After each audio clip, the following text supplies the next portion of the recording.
Hi, friends, and welcome to the Out of OCD podcast, your source for understanding and managing obsessive compulsive disorder. This podcast explores the realities of OCD, personal stories, treatment approaches, and tips for breaking free from those often debilitating intrusive thoughts and compulsive behaviors. I'm your host, Dr. Toy Hirschman, not a therapist, but someone who has also lived with severe OCD and co-occurring disorders. Please join me for real stories, pro tips, and a sometimes humorous look at busting through OCD. Let's get started kicking OCD out of our lives for good.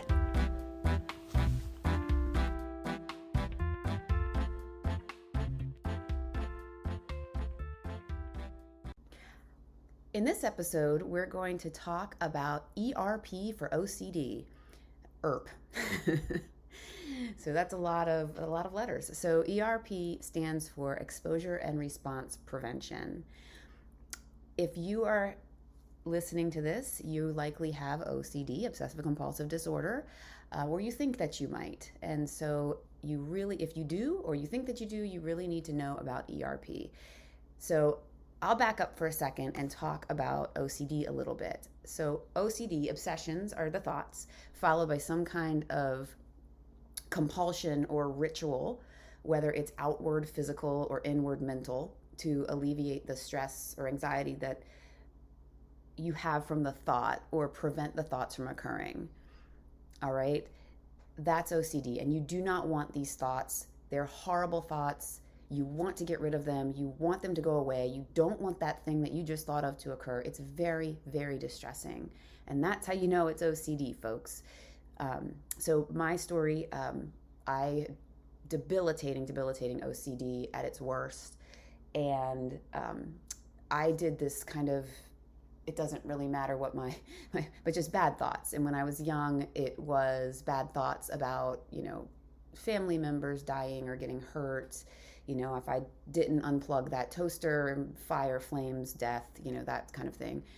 As I got older, and then as a mom, that's when it really ramped up, because now my fears were so much bigger. And what I did was I would have fears of numbers. I would think of a number, and somebody might die in that number of years or at that age or something if I didn't get rid of it. And I had, to chant it and get the thought better. And so it looked like a rewind. Maybe I would have a thought going up the steps, and imagine pushing a rewind button on your life, and I would go back down the steps, try to get the thought right, say a little prayer, chant whatever it was, and then back up the steps. And this could occur one time, this could occur 100 times in the same setting. I could be stuck there all day on the steps. One time I was stuck in my bathroom for 5 hours. It is awful, and it looks wild. It's wild. We know, people with OCD also know, this makes it so much more painful and distressing, right? We know that it's nonsense. We know that we can't make something happen with our mind. We know that just having a thought doesn't mean it's going to occur. We know this. And it's so infuriating when somebody well, just stop doing that. We know this. We know, but we can't stop. It's so distressing, we can't. And that's why it's OCD. And it's so frustrating, because you know that having a bad thought as you go out the door does not mean you need to come back in and have the good thought. That doesn't mean anything, but it does when you have OCD. It is so distressing. Okay, so OCD can mess with everything. It can be completely debilitating. In my case, when I was at my worst, I couldn't even get dressed, okay? I couldn't move. And it's also isolating, because if you know that certain places or things are going to trigger you, you might avoid them altogether, even if they used to bring you great joy. It also isolates you from friends and family, because you don't want them to see you doing some of those things. At my worst, I was, outwardly doing things that gave me pity looks and even sometimes frightened looks. And that's hard to take when it's not you, it's your OCD, and you can't explain it to people. It can also be super detrimental to your relationships, because other people can't understand you, and in some really horrible cases, they lovingly or not lovingly make fun of it. And I've had that happen more than once, and it's not okay. Not okay. Also, it can be detrimental if you enlist other people to help you with your compulsions or avoid doing things that are going to trigger you. For instance, for some reason, just fixing food sometimes was I knew I would be throwing things out and starting over. So I would get my husband or my kids to help me, like, put the toast. Can you put the toast in the toaster? Can you do, um, much of mine was like minor, but it can get really, really bad when you're asking people to help you with your compulsion. So don't do that if you can avoid it. Um, an example I have of that, another example is, I work from home and I have to do a lot of video uploading and different things, emails, different things and so I would get these bad thoughts when I'm doing an upload. Well, how do you rewind an upload? You download it and re-upload it, and you can imagine how long, how much time it was taking me to do something that could take somebody else a minute. And in many cases, I would have my kids or my husband like, can you just please push the upload button? And I would run screaming not screaming out loud, but I would run out of the room so that I didn't see it happen. And that's not good. That's not good. All right, so enter ERP, Exposure and Response Prevention Therapy. Just know this. ERP is the first line defense, and as of now, the most effective and only way to truly get out of OCD, okay? And it's not fun, okay? If you have OCD and you are seeing a coach or a therapist or someone that's helping you and you have not heard of ERP, you need to mention it to that person and you need to start working on it, or you need to find another therapist. If you're in a talk therapy situation where you're just drudging up your past and all of that stuff and not working towards your fears and your anxieties, you're not going to get better when it comes to OCD, no matter how wonderful your therapist might be, okay? When I was on a waiting list for effective OCD treatment, which I eventually did get, it took about 6 months to get the right therapist. I was on a waiting list for a therapy clinic to do the treatment online, and I was also on a waiting list to go away for as long as it took for me to get better. So fortunately, I got the online therapist, and she was great. But in the meantime, I needed some help just dealing with the level of anxiety that I was dealing with. And so I live in a rural town that does not have any OCD specialist, but I met this wonderful therapist who immediately admitted he was not an OCD specialist. He did do a lot of reading, though, while I was working with him, but his function was to just give me strategies to help my anxiety. And he did. He was wonderful in that respect. And he did talk about ERP, but he was not trained to do it, so we didn't do it. And he also told me, and this is so funny, he told me I was too crispy, quote unquote, to do exposure and response prevention at that time. And although that was an incorrect thing, it's stuck with me because I find it really funny. And when I'm having a day where I am just, I'm just having a bad OCD day, I can like tell my husband, yeah, I'm a little too crispy today. And he knows, okay. So anyway, so just know ERP needs to be done. And the way that this works is simple in theory, but excruciatingly difficult in practice. Kind of like if you start an exercise routine. It's real simple, right? Just go to the gym and work out. But in practice, it's not easy at all. So the concept is easy. You have this obsessive thought. For instance, you're afraid you might harm somebody, and then you do some compulsion, whether it's wash your hands, whether it's, in my case, rewinding and redoing, whatever you do, you can't do that thing. So you need to have the thought, and you need to prevent the response to the thought. Now, this is very hard though, and it's why a lot of people just don't do it. And people also, might do it during their therapy session, but then between therapy sessions, they're not able to do it on their own. Okay, it's so important, and we'll talk about deliberate practice in a minute, but exposure to your anxiety triggers in exposure and response prevention therapy, you expose it and you don't do the compulsion, it leads to something called habituation, where at first ERP is going to flood you with anxiety, but after you do it enough times, that anxiety goes down. And it is very important to remember here that this is not jumping into the deep end of the pool. No way. I know that it sounds like it, and if you have an all or nothing OCD brain, you're probably like, okay, I got to tackle the hardest one. If I can beat the hardest one, then all the other ones will just disappear, which was the way I thought about it. And as I know now, you have to create a hierarchy, right? So you're not going to start with the hardest one. You wouldn't go to the gym and lift 300 pounds on your first day, right? You're not going to tackle your hardest one on the first try, because that'll get you in trouble.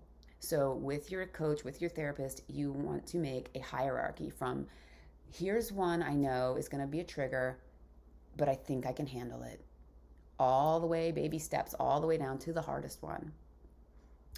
So for instance, for me, I told you about getting dressed. Well, I knew that I had a pair of socks that are, let's call them the death socks, right? And I knew that just putting on these socks would trigger me. And I would think about death, and I'd want to take the socks off and throw them away or put them in the laundry or whatever. So we started with that one. Seems pretty simple, right? Well, it wasn't.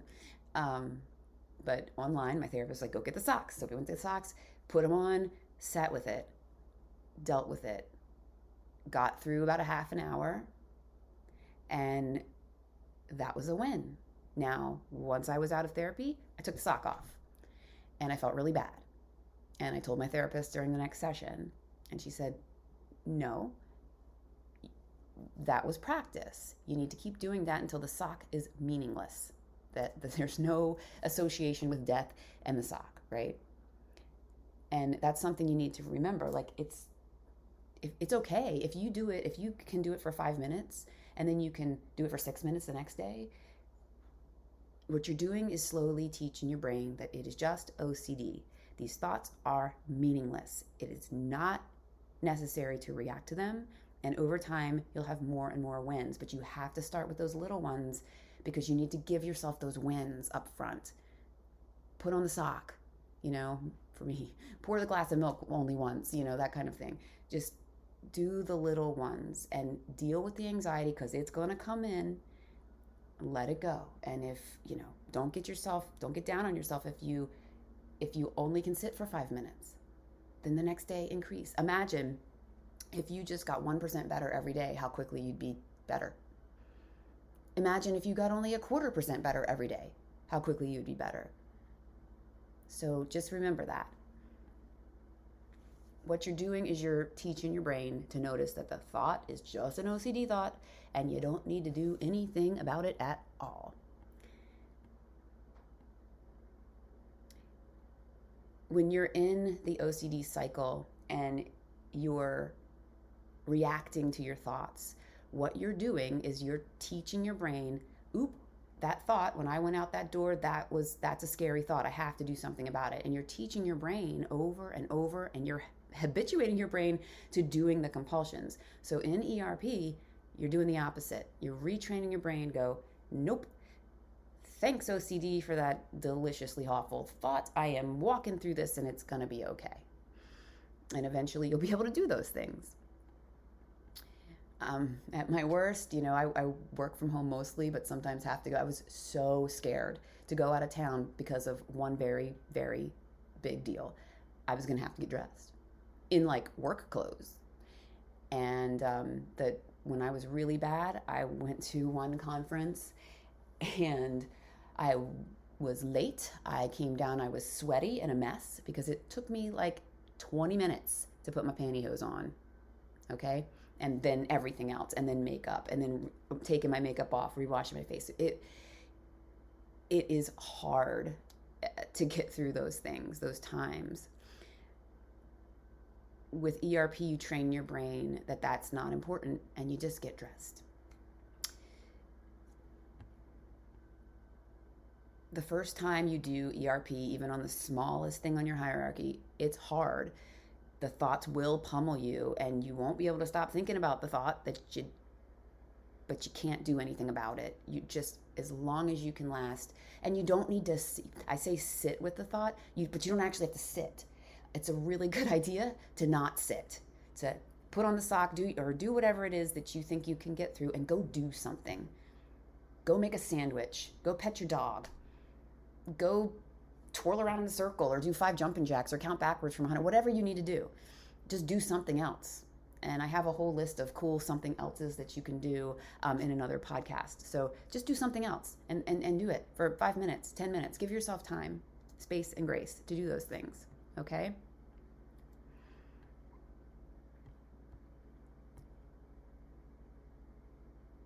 And again, just remember, the more you do, the easier it becomes. You didn't get to where you are in OCD overnight. Likely it started slowly, but OCD takes and takes and takes. So the more you give into OCD, the stronger OCD gets. We all know this because we're dealing with it, right? But the more you do the ERP, the stronger that gets too. And you have to remember to count your wins. Something else I want to mention is something called deliberate practice. And there's a lot of research out there on deliberate practice in all kinds of areas, but in OCD, this is really interesting because you have to practice. So even if you're being bombarded by OCD attacks all day long, you need to pick times, set an alarm, set a reminder, whatever you need to do, that you are going to deliberately practice. So for instance, my sock example, I deliberately knew that that was going to trigger me. So I went and got the sock and I did that thing. Okay.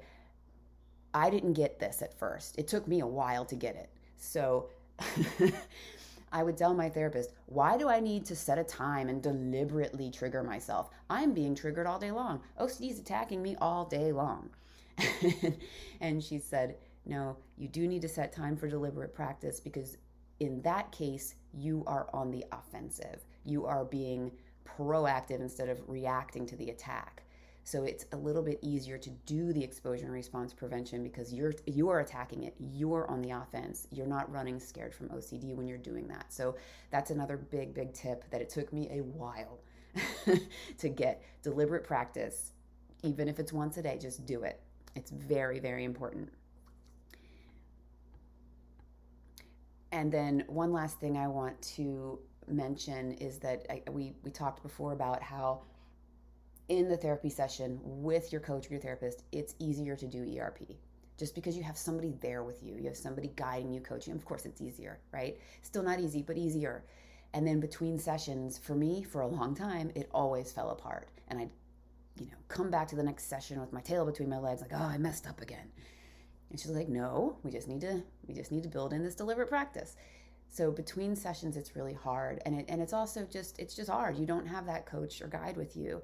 So I just want to mention a few things, and I'll put some links in the show notes, that there are all kinds of resources out there that I didn't know about, and I know about them now, and especially helpful are online support groups. It doesn't, and there's a ton of them through the International OCD Foundation's website, and most really great therapy practices, like we'll have some kind of online group or someone's organized something. Go find one that you like, that works with your time schedule, even if you don't even speak or share. Just sitting and being around online or even in person, if you live in a place that has one, being around other people with OCD is so helpful because you don't feel so alone. You're like, okay, this person's theme may be different, but I know those feelings. You know that those feelings, how that feels, how that anxiety feels. And to just be around people sharing and talking about strategies that they use is just so comforting. So find yourself a support group or some way to fill that gap in between times when you see your coach or therapist. Okay. Well, I hope that this podcast was helpful. I hope that you enjoyed it, and I hope you join me on the next one. I love you all. Get better. Bye.